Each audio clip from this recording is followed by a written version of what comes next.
Good day, and thank you for standing by. Welcome to the Bank of Hawaii Corporation second quarter 2022 earnings conference call. At this time, all participants are in a listen-only mode. After the speaker's presentation, there will be a question-and-answer session. To ask the question during this session, you will need to press star, then one. That's star 11 on your telephone.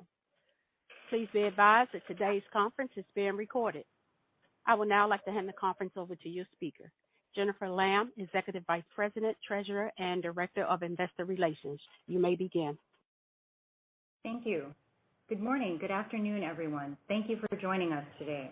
On the call with me this morning is our Chairman, President, and CEO, Peter Ho, our Chief Financial Officer, Dean Shigemura, and our Chief Risk Officer, Mary Sellers. Before we get started, let me remind you that today's conference call will contain some forward-looking statements.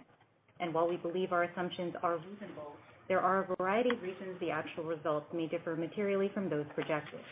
During the call, we'll be referencing a slide presentation as well as the earnings release. A copy of the presentation and release are available on our website, BOH.com, under Investor Relations. And now I'd like to turn the call over to Peter Ho. Thanks, Jennifer, and good morning, everyone. Bank of Hawaii produced solid performance for the second quarter of 2022. Core loans grew at a higher linked rate than the prior quarter for the fifth consecutive quarter. Deposit growth was on target. Our deposit base, which is 92% core consumer and commercial by customer type and 94% core demand and savings by product type, is well positioned for rising rates. We are clearly seeing the benefits of our strategic investments in both our consumer and commercial businesses through increased production. Margins expanded, efficiency increased, and credit statistics improved in the quarter. I'll spend the next few minutes sharing with you conditions in Hawaii, our predominant market, and then turn the call over to Dean to cover the financials. Mary will then cover credit and risk. The Hawaiian economy continues to improve as tourism and overall business activity improve. Here you see unemployment at 4.3%, hovering just north of national levels. This compares favorably to the 7.7% differential that existed early in the pandemic between Hawaii and the U.S. mainland from an unemployment standpoint. On the real estate front, sales activity cooled in June versus prior year levels on Oahu, although sales prices actually increased from prior year levels for both single-family homes, up 12%, and condominiums, up 16%. Month supply of sale housing inventory remains at suppressed levels, with 1.5 months of inventory for single-family homes and 1.6 months for condominiums. Of note, current inventories are down 53% for single-family homes and 46% for condominiums as compared to pre-pandemic June 2019 inventory levels on Oahu. The visitor industry continues to improve, with the month of May at 91.6% of 2019 levels by arrival and 110.6% of 2019 levels by visitor spend. Year-to-date numbers are 85% and 102.3% of 2019 arrivals and spend levels. This performance comes despite less than half of the international market, traditionally 35% of our visitor market, having yet to return as of yet. Obviously, strong support from U.S. visitors is making up meaningfully for the shortfall. RevPAR levels across the state are actually ahead of 2019 levels as demand for travel and specifically travel to Hawaii remains high. And now let me turn the call over to Dean to share the financial highlights. Dean? Thank you, Peter. Our strong core loan growth continued in the second quarter. Core loans net of PPP paydowns increased by $434 million, or 3.5% linked quarter, and by $1.4 billion, or 12.1% year over year.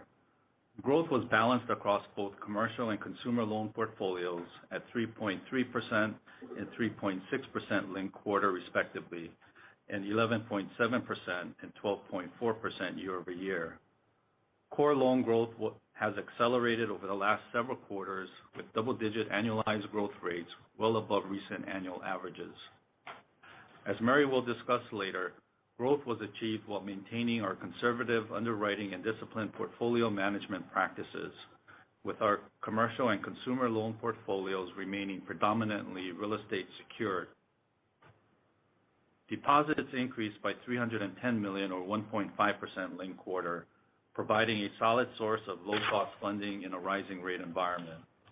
We maintained our deposit pricing discipline during the quarter with average deposit costs of 7 basis points, an increase of just 2 basis points. We also maintained our attractive and stable core deposit base with 94% of total deposits in checking and savings accounts. 92% of deposits are from core commercial and consumer customers, and the remaining 8% in public deposits are predominantly government operating accounts. The quality of our deposit base is further demonstrated by the longevity of our deposit relationships with our customers. Nearly 3/4 of our deposit customers have been with us for over 10 years, and nearly half for more than 20 years. Non-interest income in the second quarter was $132.9 million. Interest income included $500,000 from PPP loans, and we recognized $1.1 million in interest recoveries. Adjusting for these, our core net interest income was $131.3 million, up $7.9 million or 6.4% from the first quarter. Compared to the year earlier second quarter, core NII increased by $15.3 million or 13.2%. Our core net interest margin increased by 13 basis points linked quarter to 2.44%. Our robust and consistent loan and deposit growth provides the foundation for sustainable growth in our NII and margin, which are being further bolstered by increasing interest rates. Our loan-to-deposit ratio remains low relative to regional and local peers. This affords us room to continue to grow our assets as well as greater pricing flexibility. As we continue to grow, we maintained our balance sheet's asset-sensitive position to changes in interest rates and continue to benefit from higher rates. 60% of our earning assets will reprice or turn over in the next 2 years. In addition, sizable cash flows from both loan and deposit portfolios will also enable us to position the balance sheet for evolving interest rate environments. In the second quarter of 2022, net income was $56.9 million, and the earnings per common share was $1.38. Net interest income in the second quarter was $132.9 million. As discussed earlier, core net interest income, which excludes PPP loan interest income and the quarter's interest recoveries, was $131.3 million, up $7.9 million linked quarter, driven by strong core loan growth and rising interest rates. As Mary will discuss, we recorded a negative provision for credit losses of $2.5 million this quarter. Non-interest income totaled $42.2 million in the second quarter, down $1.4 million from the first quarter. The decrease was primarily due to lower mortgage banking income and swap revenue, partially offset by higher service charges and other transactional fees. We expect non-interest income will be approximately $41 to $42 million in the third quarter, as higher transaction fees are expected to offset continued pressures on mortgage banking income and asset management fees. Included in the third quarter's estimate is a one-time negative adjustment of approximately $900,000 for a change in the Visa Class B conversion ratio, which is reported as a contra revenue item in investment securities gains and losses. In the second quarter, we were able to maintain overall expense discipline while continuing with our innovation investments. Non-interest expense in the second quarter totaled $102.9 million, down $1 million from the first quarter. Included in the first quarter's expenses were seasonal payroll taxes and benefit expenses of $3.7 million related to annual incentive payouts made during the quarter. Adjusting for these items, the second quarter's expenses increased by $2.7 million linked quarter, primarily due to annual merit increases and one-time cost of living adjustments, which began on April 1, as well as one extra workday during the quarter. Our innovation investments continued during the quarter, while we we were able to take advantage of opportunities to reduce expenses elsewhere. For the full year of 2022, expenses will be approximately $415 million as inflation continues to pressure overall expenses. In addition, the third quarter expenses will be slightly higher than the fourth quarter due to seasonal payroll differences between the quarters. Our return on assets during the second quarter was 1.0%. The return on common equity was 18.19%, and our efficiency ratio was 58.8%. Our net interest margin in the second quarter was 2.47%, up 13 basis points from the first quarter. As discussed earlier, core margin was 2.44%, also an increase of 13 basis points linked quarter. The increase in the margin during the second quarter reflects the ongoing impact of strong core loan growth and rising rates. We expect continued improvement in our core margin with an increase of 6 to 7 basis points in the third quarter. Our capital levels remain strong, and we are well positioned to support continued growth. Our CET1 and total capital ratios were 11.66% and 14.14%, respectively, with a healthy excess above regulatory minimum well-capitalized requirements. Despite robust loan growth, our risk-weighted assets relative to total assets are still well below levels of peers, reflecting our lower risk profile and providing us with ample room to continue growing while maintaining strong capital levels. Higher interest rates in the third quarter negatively impacted the valuation of our available-for-sale securities portfolio, resulting in an AOCI adjustment and a reduction in our book and tangible common equity. However, this had no impact on our regulatory capital and capital distribution capabilities. During the quarter, we paid out $28 million or 51% of net income available to common shareholders and dividends, and $2 million in preferred stock dividends.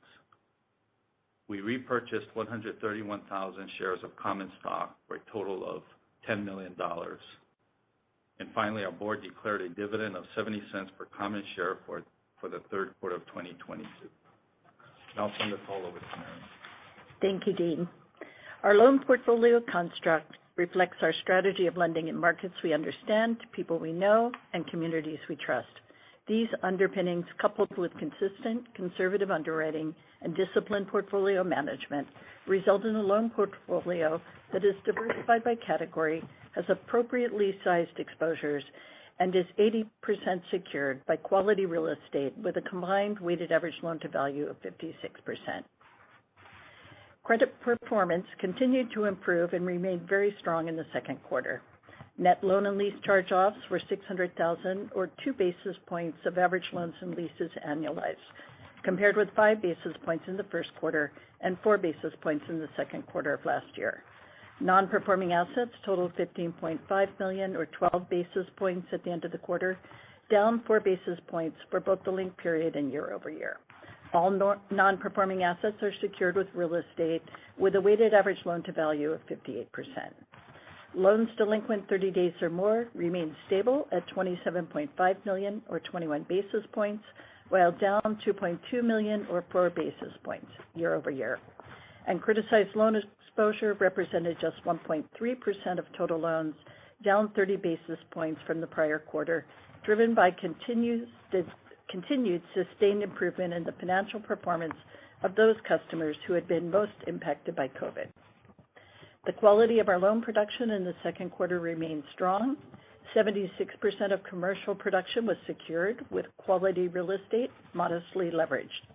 Our commercial mortgage production had a weighted average loan-to-value of 63%, and construction production had a weighted average loan-to-value of 61%. 78% of the quarter's consumer production was secured with real estate, again, conservatively leveraged. Residential mortgage and home equity production had weighted average loan-to-value and combined weighted average loan-to-values of 65% and 58%, respectively. 76% of our home equity production was in a first lien position. FICO scores for all our consumer production remained very strong and consistent. Portfolio monitoring metrics also remain very strong. Our commercial mortgage and construction portfolios have weighted average loan to value of 57% and 63% respectively. Residential mortgage and home equity portfolios have weighted average loan to values or combined LTVs of 57% and 52% respectively. 72% of the home equity portfolio is in a first lien position. And again, monitoring FICOs remain very strong. As Dean noted, we recorded a negative provision for credit losses of $2.5 million this quarter. This included a negative provision for the allowance for credit losses of $2.9 million, which with net charge-offs reduced the allowance by $3.5 million to $148.5 million or 1.15% of total loans and leases. The decrease in the allowance reflects the improving economic outlook and forecast for our market, coupled with our credit risk profile, while continuing to consider the broader economic uncertainty and downside risk of a recession. The reserve for unfunded commitments was $5.6 million at the end of the quarter, up $400,000 for the linked period. I'll now turn the call back to Peter. Thanks, Mary. As you can see, it was another solid quarter for Bank of Hawaii. We remain well positioned for whatever market and economic conditions present in the near future. We remain, as always, committed to the principles of consistency, conservatism, and capital efficiency as highlighted in the chart on your screen. And now we'd be happy to take your questions. Thank you. Ladies and gentlemen, as a reminder to ask the question, you need to press star then 1 on your telephone. That's star 1 to ask the question. Please stand by while we compile the Q&A roster.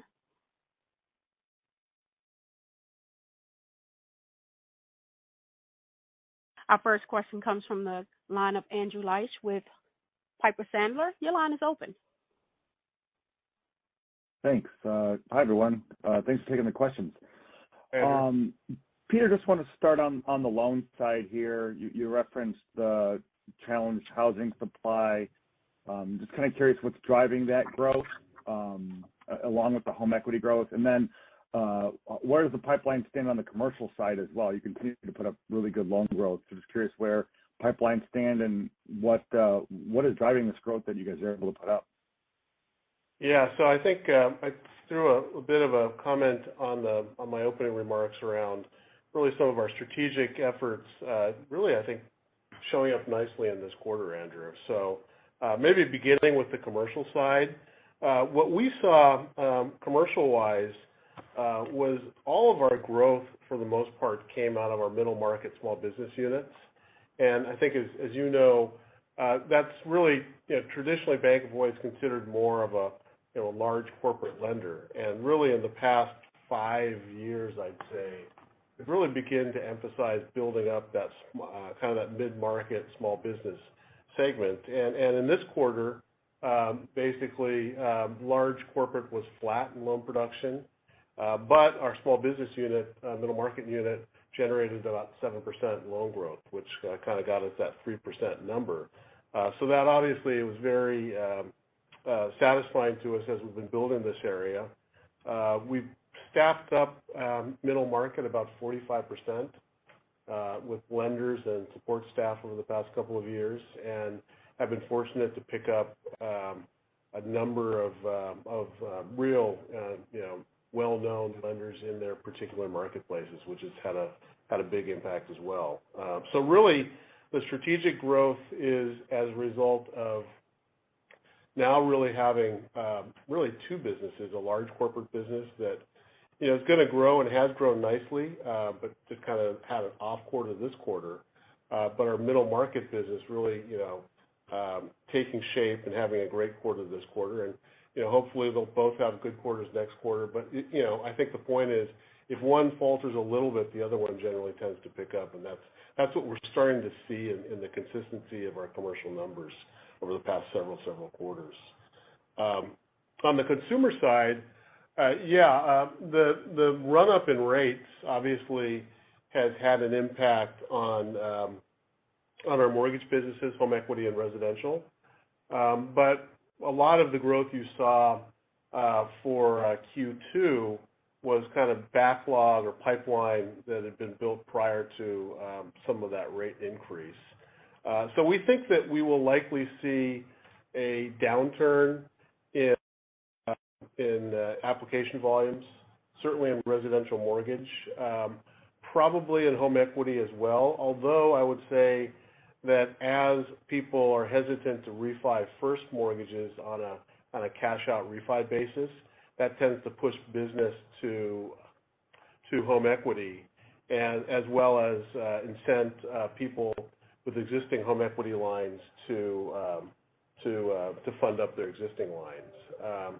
But overall, I think we remain pretty constructive on loan growth, at least for the next couple of quarters out. See continued loan growth in consumer, continued loan growth in commercial. Consumer really being driven by, despite kind of some headwinds in the rate market and the pipeline, really being offset, if you will, by a number of channel improvements that we've made over the past couple of years: online, wholesale, private banking. Those are all market vectors that really hadn't been available to us in the past, that are really starting to show at some level of scale at this point and giving us nice growth, despite potentially a drop off because of rate. Got it. That's really helpful. Thanks for that detail. And then Dean, just on the margin outlook, you mentioned 6 to 7 basis points in the third quarter.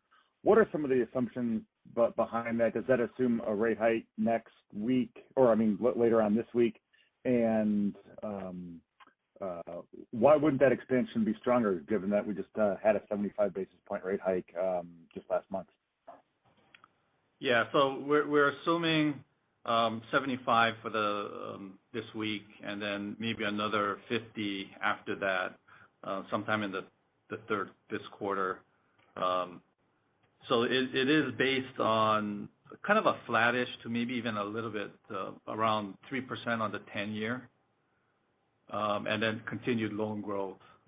So that's how we got to that number. Gotcha. Are you seeing rising funding costs that might slow the pace of expansion? A little of that, but mainly it's going to be kind of a flattish on the long end. But we're continuing to realize some benefits on that. But the benefits from that will just continue throughout the next several quarters and years. The short end is a little bit more instantaneous. So that's how we got to the 6 to 7. Got it. All right. Well, thank you for taking the questions. I will step back. Okay. Thank you, Andrew. Thank you. Please stand by for our next question.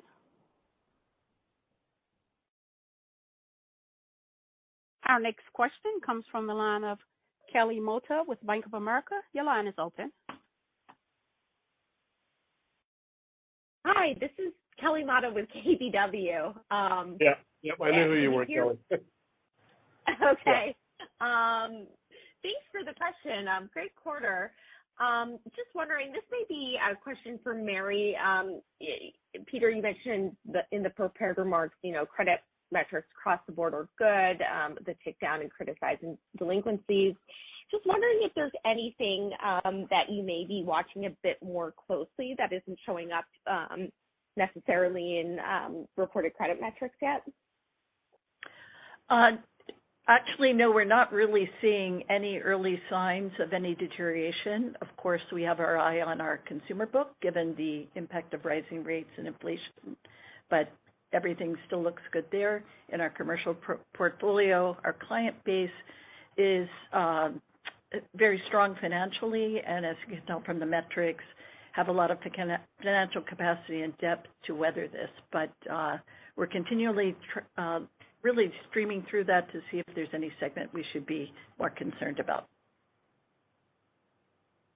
Got it. Thanks for the color. And then turning to funding costs, back to funding costs.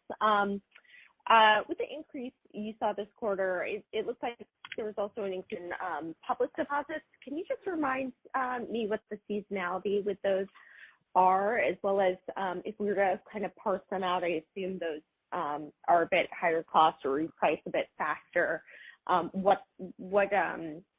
How your core deposit base performed in terms of change in costs this quarter. Yeah. Just to kind of start at the top, the seasonality in public deposits, we do have a bump in February and August. That's mainly due to property tax receipts. So those come to us mostly. And then in terms of costs, we did increase some of the balances on our public side.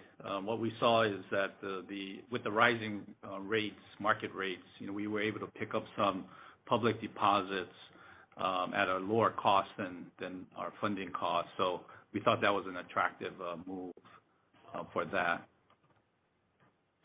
And overall, what we're seeing is still a pretty muted deposit rate environment locally.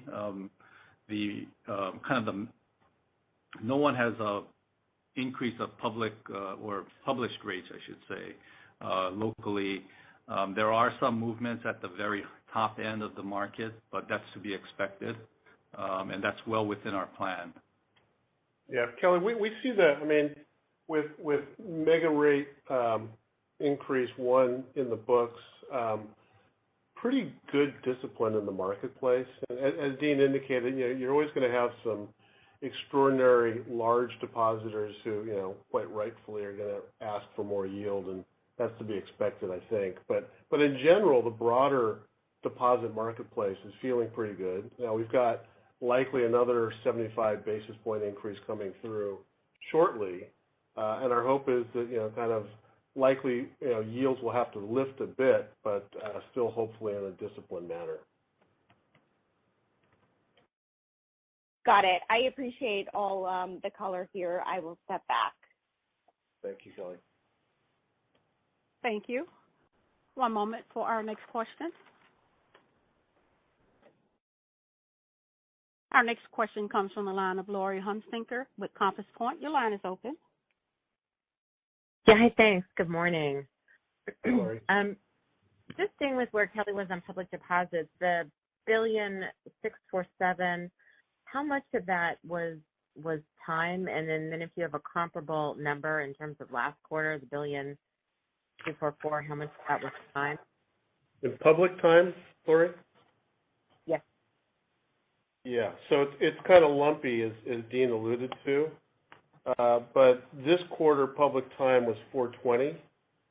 Last quarter, public time was $25, and the quarter last year, so 6/30/21, public time was $348. Okay, got it. And then do you have a blended cost on all of your public deposits that you could share with us? We do, but I don't know if we have it handy on us right now. Okay. No worries. Tax rate, how should we be thinking about that? That's jumped around a little bit. How should we be thinking about that for next year? I think 23% is still a good number. It did tick up a little bit this quarter or second quarter due to some discrete items. But right now we're looking at for the full year 23 this year and then probably into next year. Okay, great. And then just more macro, this is really for all three of you. If you could give us a refresh on where we are, the signals are starting to flash, just where we are on two categories, office and leverage lending, and any details you could provide us, just refreshing us on those books, how much is Hawaii versus mainland, anything that you can share as far as office LTVs, Yeah, et cetera. I'll just say, office and leverage are very small portfolios for us, and very good details on that. Sure. In terms of leverage, as we disclosed, it's 2.4% of total C&I at the end of the second quarter. It includes 7 borrowers with average exposure of about $4.6 million. We don't have any criticized exposure in that portfolio. Mainland represents about 7% of total leverage, or 7 basis points of C&I. The mainland exposure is a global vacation ownership and timeshare company with a significant presence here. We enjoy an 8-figure deposit relationship, and their leverage is roughly around 4 times at this. Hawaii is the balance. I'm sorry, Mary, you said 27% was mainland? Yes. The timeshare relate 20. Okay, thanks. Uh-huh. Just clarifying. Okay, go ahead. Okay. Hawaii is the balance of that, or about 1.35% of total C&I. The largest exposure there accounts for 54% of that, or 1.3% of total C&I. It is a company that operates a sundry and convenience store here and is owned by a long-established family with significant financial capacity and depth, also enjoy a large relationship, and their current leverage is about 1.6 times. Office. Great. And then that's super helpful. Do you current leverage is about 1.6 times. Office. Great. And then that's super helpful. Do you have the office details? Sure. It is the smallest segment in our commercial mortgage portfolio. It represents 11% of the total commercial mortgage book. The weighted average LTV on the portfolio is 57%. Average loan is $1.8 million. In terms of geographic dispersion, 15% is mainland, and that's extended to a couple of key relationship customers who have diversified commercial mortgage book. The weighted average LTV on the portfolio is 57%. Average loan is $1.8 million. In terms of geographic dispersion, 15% is mainland, and that's extended to a couple of key relationship customers who have diversified portfolios. Their collateral pools generally tend to be in supply-constrained submarkets and have an LTV of 45%. The 85% balance in Hawaii is predominantly in Hawaii, with 5% in Guam. 59% is on Oahu. 22% of that is Class A office downtown space with a 66% weighted average LTV. There have been changing dynamics in the Class A space. A number of properties have been converted into other use, so vacancy is really at its lowest rate in the last 10 years. And in terms of other kind of segmentation there, we've got about 20% that is in medical government type tenant. 20%. I'm so sorry. So just to clear, 20% overall in medical government? Yes. Okay, that's great. And then go ahead. Oh, I'm sorry. Go ahead. I was just going to say, when you said some of it is getting repurposed, converted into other use, do you mean some of the office space is getting converted into condos? Is that what you meant, or what did you mean by that? That's been happening in the downtown area, which has created more limited supply and helped to stabilize vacancy and rents. Got it. Perfect. Okay, great. Thanks for that color. I appreciate it. Sure. Thank you. Please stand by for our next question.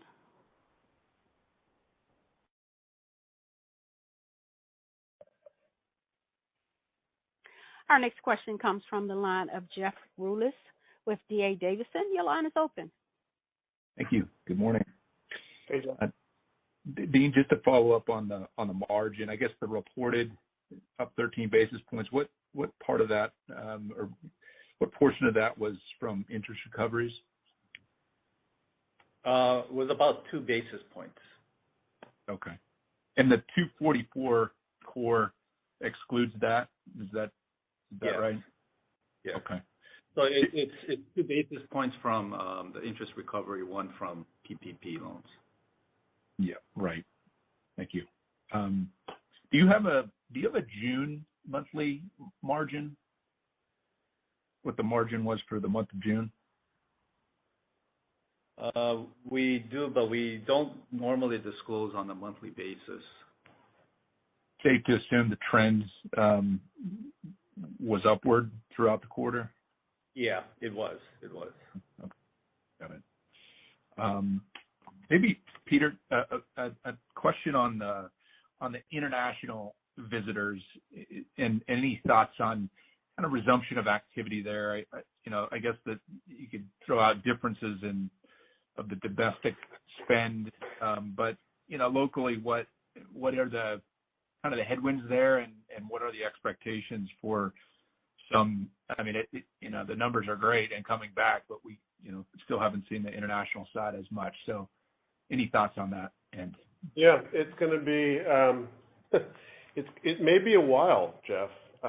So, Canada, Japan, Korea, and kind of a smattering of other countries make up the international segment. That together generates about 35% of arrivals and 35% of spend. And what we have happening right now is that number is less than half of what it is, what it has been traditionally. Kind of headlined by the Japanese, who are down, over 90%, and the Koreans, who are down not quite as bad as that, but pretty bad. Kind of offsetting that, Canadians are, kind of effectively a bounce back at this point, so that's positive. And Australians are kind of newly able to leave their country, and we're seeing good traction there. So, I think that it's Japan and Korea.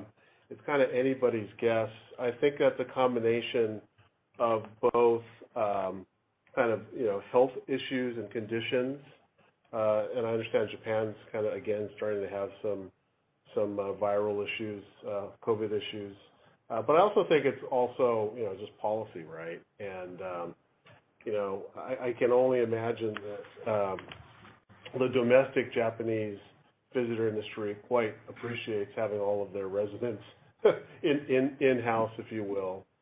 So I don't know. I mean, I think eventually the business will come back. That's for sure. We know that. But kind of predicting which quarter might be a little bit more of a fool's errand than perhaps we thought previously. When I talk to hotel professionals, a number of them are kind of thinking kind of beginning first quarter next year. And I think probably the sentiment had previously been kind of summer to later 22. So that's a bit of a push out.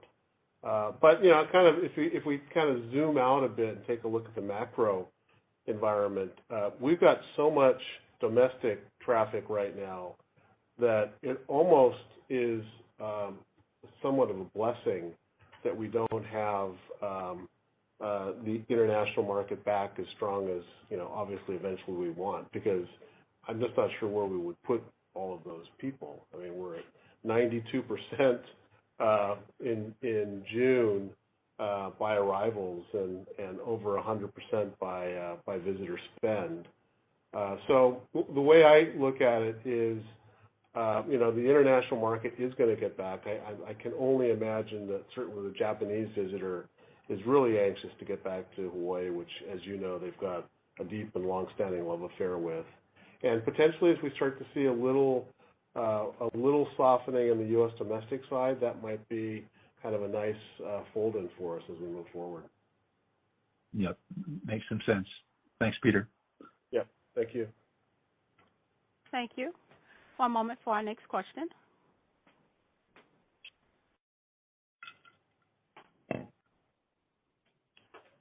We have a follow-up question from the line of Andrew. Your line is open. Thanks so much. Just a question here on capital and the buyback. And I know that the regulatory ratios are where you focus the most on. But with the TCE ratio below 5%, what's the appetite to continue buying back shares here? Yeah, I mean, the buyback still continues to be an important part of our capital management program. Right now, even though we've taken another reduction in our capital because of the AOCI component, it still hasn't affected our capital distribution plans. Continue to expect kind of a modest repurchase program going forward, similar to the levels that we had in the last several quarters. Gotcha. All right. Yeah. Thank you for taking the follow-up. Okay. Thanks, Andrew.